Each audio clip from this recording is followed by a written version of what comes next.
Hello, and welcome to the Module 12 commentary video, RIM Project Management for LIS 886. As I prepare to turn you into a project management professional, please take a moment to adjust your video and sound settings. If you encounter any difficulty viewing this video, please contact me as soon as possible. Prior to viewing this video for Module 12, the handout on Canvas called Project Management: An Approach to Accomplishing Things by Alice Gannon is something you should have read. Directions on where to locate the handout will be available in your Module 12 to-do list, which is also posted on Canvas. No discussion of RIM programs would be complete without a crash course on project management. Personally, I found project management to be so fundamental to my work as a RIM professional, I opted to sit for the Project Management Professional exam, otherwise known as the PMP. While I do not feel having a PMP is fundamental to the practice of RIM and would make you a bad RIM manager if you didn't have one, you will find a whole smattering of us throughout the project management field are also within the RIM industry as well. In truth, over half of the work you will do during the day, if not more, as a RIM professional will either involve you working as a member of, if not leading some form of a project team. And while project management skills can apply to every industry in different ways, I found the professions fundamentally to be unbelievably applicable to the RIM program management field.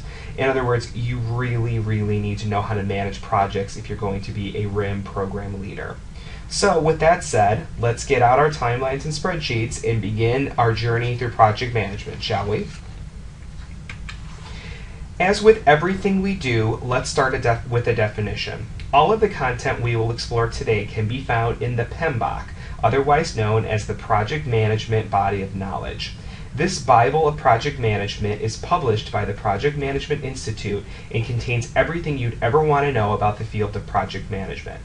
According to the PMBOK, project management may be defined as the application of knowledge, skills, tools, and techniques to project activities to meet project requirements.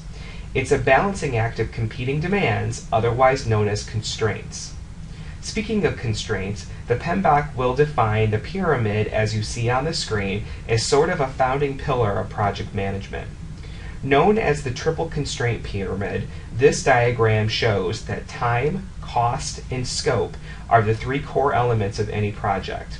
If you make change to any one side of the triple constraint triangle, it will lead to an impact in one or more of the other sides of the triangle. Think of the triple constraint pyramid as the three commandments of project management. These are the most important elements to consider as you go through a project.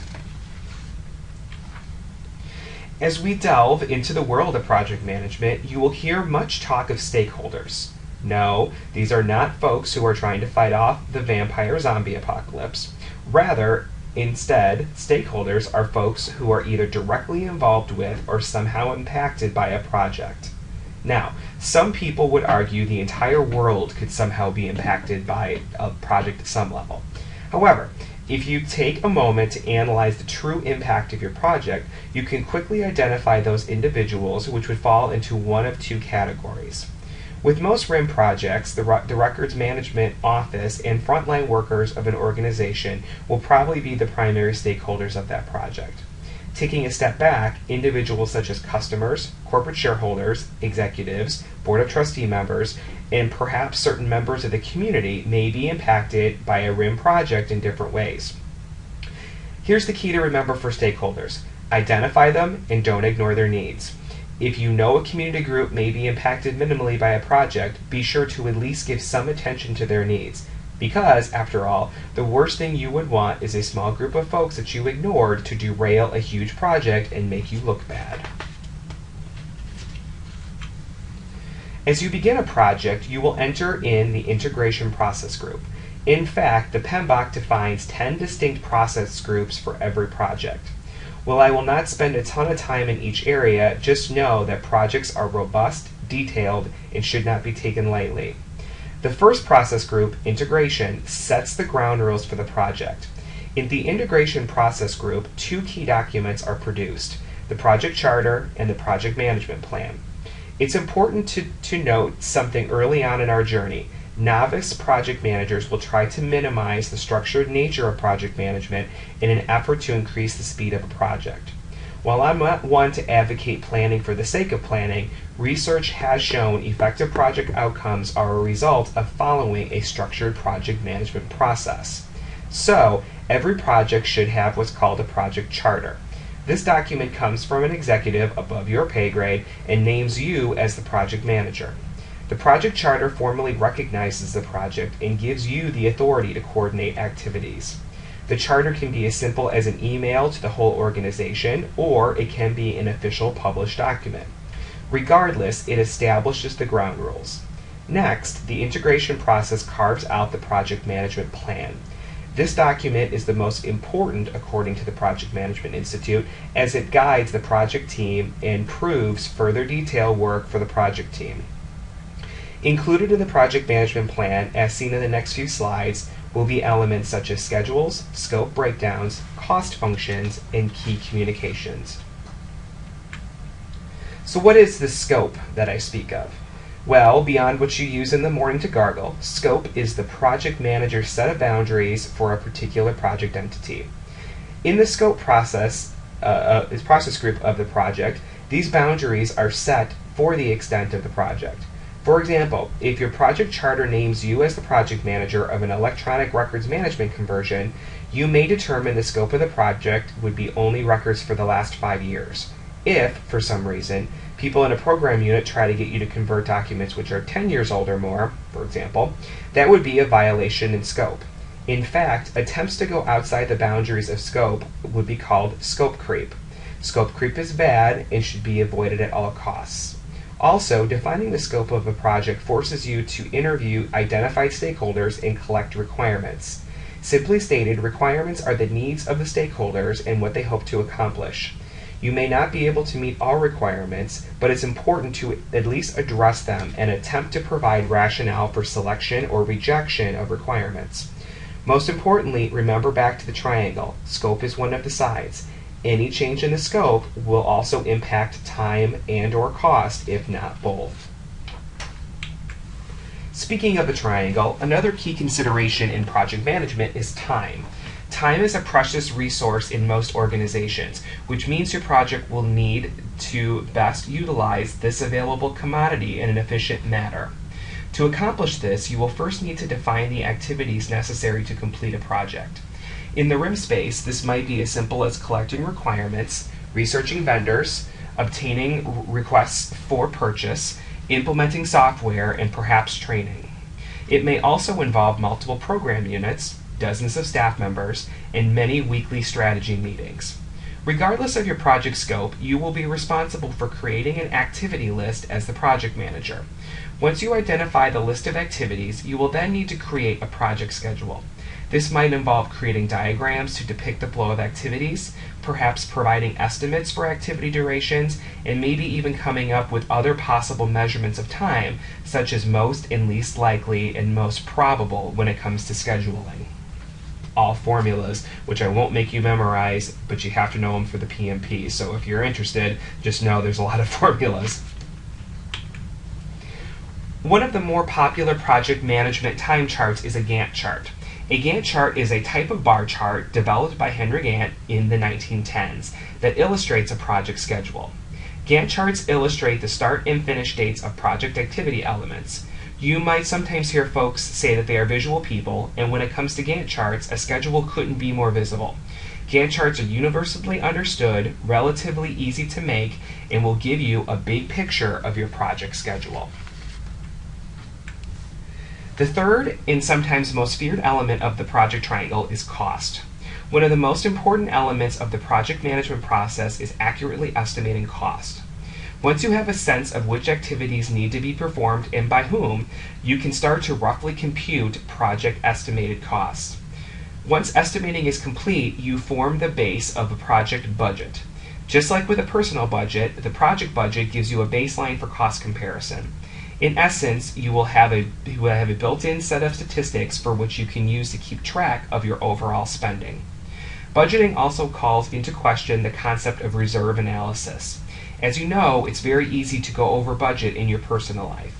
As such, it's just as easy to go over budget in project management. Reserve analysis factors in a small cushion for items which you know could go awry during the project. You may also want to factor in further reserves if your project seems to be riskier. More on risk in just a few minutes. On the screen, you will see a basic Excel spreadsheet estimating costs for a construction project. As you can see, estimated cost is a column followed by actual figures and a difference, or otherwise known as a variance. In working with several strategic leaders, it's always helpful to itemize the areas of a budget so trends and variances can be tracked. Excel is an excellent program to know and love if you've not already become acquainted with all that it can do. As you progress through a project, always be mindful of quality matters. Once you start an implementation of a software or a commencement of a filing project, always be sure the goals and techniques outlined in the project match actual work. As I'm sure you've guessed, there are costs involved in quality, and they mainly deal with conformance versus non-conformance. Simply put, cost of conformance is the quantifiable amount related to keeping processes in line. This could be costs related to proactive training or perhaps overtime pay for periodic audits of files. Cost of nonconformance, on the other hand, relates to the costs incurred because quality was violated. This could possibly be the cost of misfiling or maybe the loss of sales due to missing data. When it comes to tracking quality, there are numerous ways to monitor progress in the RIM space. Examples include making flowcharts to know the correct process steps and monitoring for variances, check sheets for employees and auditors to track process compliance, and maybe even control charts produced by an electronic records management software to ensure all steps are being followed when indexing in the system. Again, there are numerous ways to monitor the important step of quality, so be sure to identify those in your own project and properly manage your quality. Another element of the project management process is working with a project team. In reality, it'll be more often than not you'll be called upon to lead a cross-functional team of employees to project manage in the RIM space. For example, if your organization is implementing an electronic records management system, you'll have to work with folks from IT, legal, program units, and the ERMS company, just to name a few. As the RIM program manager and project manager, you'll be called upon to lead the team and simultaneously serve as a subject matter expert. With that said, most teams go through phases of work which can be captured by the psychologist Bruce Tuckman. In his theory called Tuckman's Ladder, teams typically go through 5 phases of behavior: storming, forming, norming, performing, and adjourning. As graduate students, I won't insult your intelligence and define each word for you. However, just know these steps in working as a team tend to happen, and you, as a project manager, must be aware of them, where your project's at, and how to react in situations. If you'd like more information or references on how to work with project teams, let me know, as I have a whole bunch of literature which may be of interest to you. Another important concept in the personnel portion of project management is information sharing. One of the most important things you will do as a project manager is disseminating information to various stakeholders in the project. Each stakeholder has a certain set of need-to-know items, and one of the best ways to map out who needs to know what is through a RACI chart. As you can see, RACI stands for Responsible, Accountable, Consulted, and Informed. Essentially, you will grid out the individuals or positions against the various phases or actions in a project. Then you'll assign an R, an A, a C, or an I, depending on what level of need to know applies to that person. For example, if your internal legal counsel would probably be consulted when it comes to determining if an ERMS has the ideal reporting structure for producing records disposal certificates. Also, you would probably just maybe inform customers of your choice in ERMS rather than asking them how they'd like their records stored. As you can see, each element of the project can be applied in different ways to different stakeholders.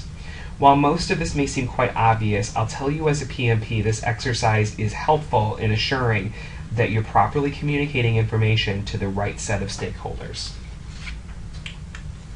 One of the final process groups in the project management process is risk. 2 tasks you must perform as a project manager is the identification of risk and how you will respond. In order to properly identify the risks related to your project, I would first start by performing an environmental scan. The scan might be as simple as just writing down the risks you perceive, or it could be gathering the project team together for a brainstorming session. Regardless of approach, a good project manager will then summarize all the perceived risks in a formal document called the Risk Register. This document is really meant to cover your butt, to put it politically correct, and it also outlines the things you perceive as possibly being project derailing. Then you will need to take the risk register and assign risk responses. As you can see, risks can be positive or negative and also have multiple responses that you may take as a project manager.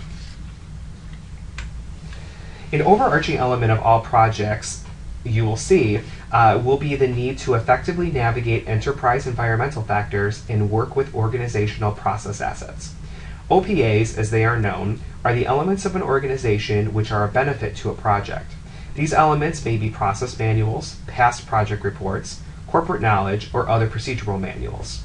Think of OPAs as a library of asset elements for project managers. These items may be stored in the project management office or cobbled together from various program units. EEFs, as they're known, are those conditions which are not under the control of the project team.